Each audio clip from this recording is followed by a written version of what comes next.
Hello, Internet friend. Today on Value Side, President Trump's tariffs, a 40-year-old strategy. I'm David Ravel.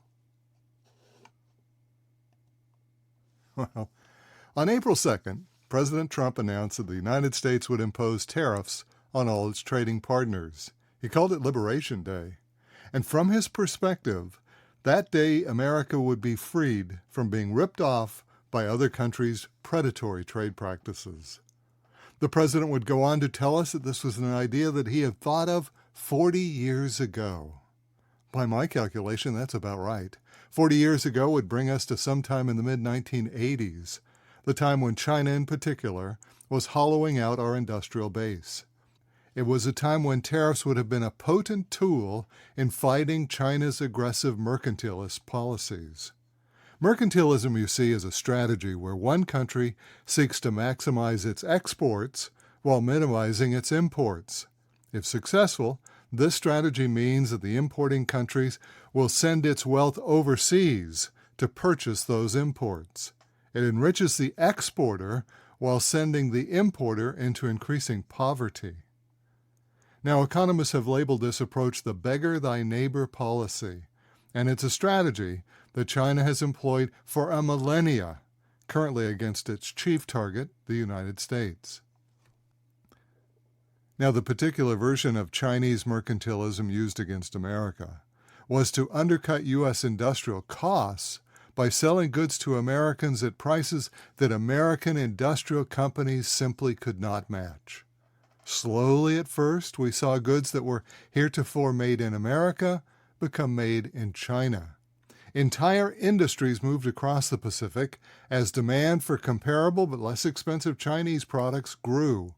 Low-tech items such as toys, household goods, and clothing were among the first to make the switch to offshore production. It was about that time that the future president first visualized this issue. Low-skilled, cheap Chinese labor working in literal sweatshops was taking American jobs and factories overseas.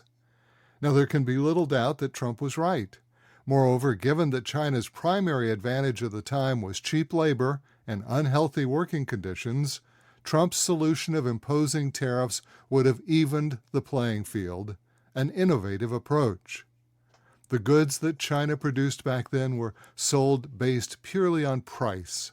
40 years ago, China was competing only in low-tech goods sold at an inexpensive price.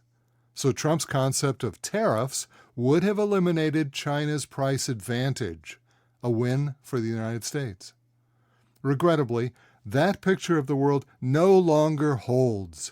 Those American factories that were once the envy of the world, models of efficiency and cleanliness, are all long gone. Now, when I was young, we used to watch study films in school. Nearly every film began with photos of Smokestack America. Not a derisive term, but rather a proud display of the heavy industry that powered America's growth and prosperity. Of course, today that too is history. Both the factories and the pride with which we used to take towards heavy industry no longer exists. Today, the very concept of a smokestack America is anathema to most of our country.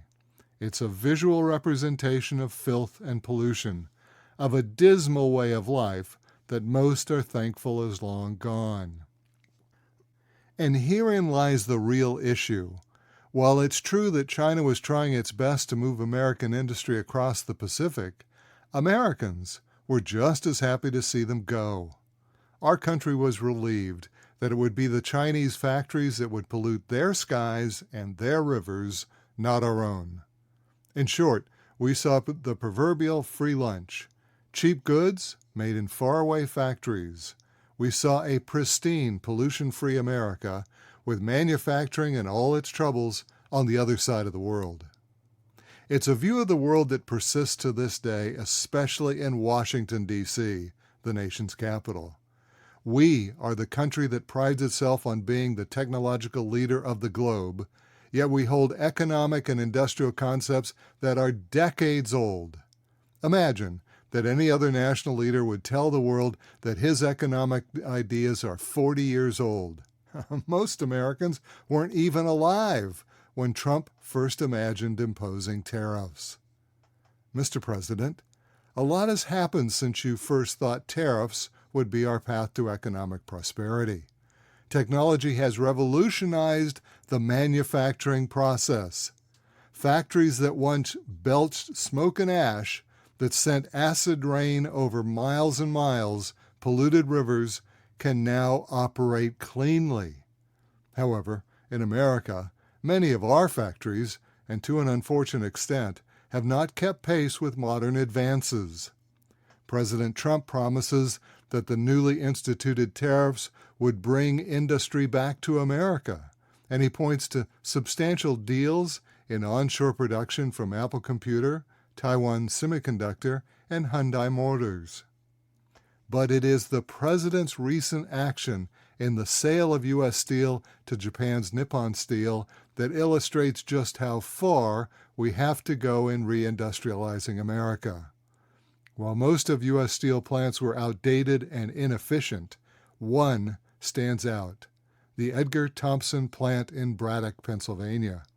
Constructed initially by Carnegie Steel in 1875, yes, you heard that right, in 1875, this plant has been the subject of significant enforcement efforts by the EPA and state regulators for decades. Yet it continued to operate because it is considered an essential part of our economy. For the Edgar Thomson Steel Plant, like most of America's heavy industry, its concern is that it must rise to the technological and environmental standards of the 21st century, something that we are woefully behind. While the president's tariffs may level the price disparity between the United States and its competitors, they do little or nothing to bring our manufacturing up to date. American politicians, no less than the American public, must overcome the mindset that production equals pollution and that all manufacturing is inherently bad. Conclusion. President Trump aspires to bring industry back to America.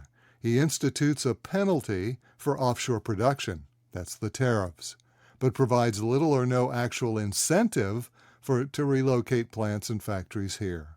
It's a stick without a carrot.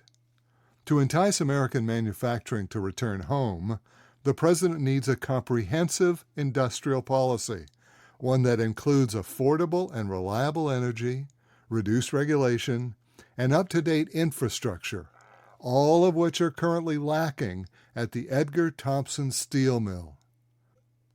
The president often remarks how the United States is the world's largest marketplace. Now, his administration must demonstrate that we are also the best place for a multinational company to build its modern, clean factory or manufacturing plant. And that's today's Value Side. For all of our articles, references, and podcasts, visit valueside.com. I'm David Ravel. Value Side is independently written and researched. The views expressed are strictly my own.